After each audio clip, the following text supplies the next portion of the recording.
Hey there everyone, Video Game Cabinet here, and tonight we are back with a review of Indika for PS5. Indika is an indie title developed by Oddmeter that released for the PlayStation 5 in May of 2024. If you're looking for something different, this is it right here. I first heard about the game on a social media post, and I was intrigued by the eye-catching box art. It looks like an old European film from the silent era. So I ran through the roughly 3-hour campaign this week, as well as platinum the entire game. What I found was a thought-provoking cinematic adventure with solid gameplay and a deeply intellectual story that tackles subject matter most video game creators would never have the guts to explore. Indika is about a nun who hears the voice of the devil inside her head as she fights temptation at seemingly every waking moment. The story takes place in Russia during World War I, and you begin the game in an Orthodox Christian monastery. Instantly, Indika hits you with its visual flair and striking imagery. The up-close camera angles and vivid facial animations make you feel the intensity and emotion in every scene. Many story beats are handled with the heavy-handedness this material deserves, while other parts can get rather trippy. The writers of Indika frequently play with the story's tone, but they always hit the right notes to tell a tale quite unlike any other I have seen. There is also remarkable attention to detail in every environment you traverse on your journey through old Russia, making the setting feel authentic.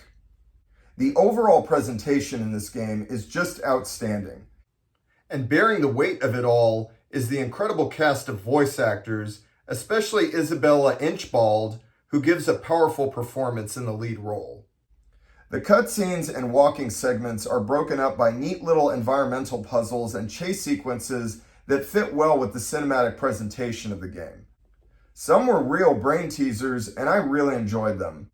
It is obvious that the developers wanted to focus on telling a story with Indika, but I appreciate the breaks of playtime to enhance the interactivity and provide a slight relief from the weighty plot. There are even intermittent segments of retro-style gameplay and graphics during flashback scenes to the title character's past. I wish more developers would take chances and think outside the box like Oddmeter has done here with Indika. The whole thing is very much like an art house movie, full of subtleties and symbolism and open for interpretation. Indika does not shy away from controversial subjects or questions either.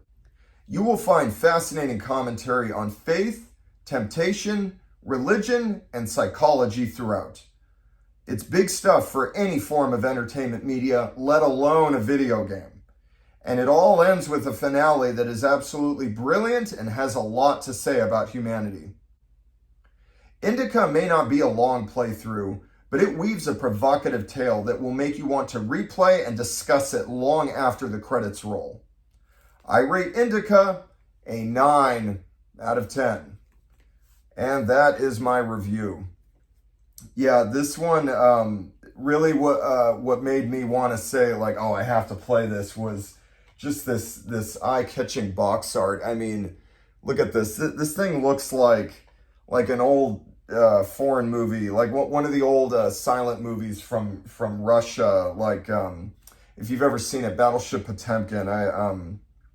When I was younger, I was a huge movie buff, and Battleship Potemkin was one of my favorite old silent movies, and specifically like movies like from this director Sergei Eisenstein. He made a lot of old famous Russian movies back in the silent era and a little bit past the silent era, like Battleship Potemkin, Alexander Nevsky, Ivan the Terrible. I used to watch those movies when I was in high school and college, and I love them. And when I saw this, it kind of looked like that from the box art.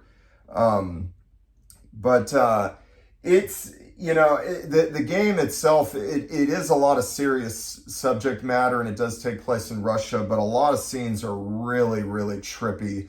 So it's kind of like a David Lynch movie and a Sergei Eisenstein movie at the same time. I mean, it's cool if you dig it. I love it,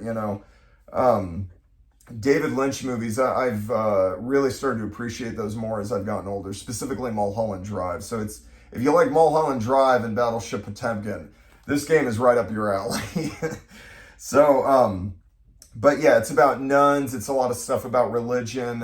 Really, really unique, interesting, original stuff, artful stuff. Like I said, it's like an art house movie. I mean, it's really, really good. I was very, very surprised at how much I ended up really loving this game.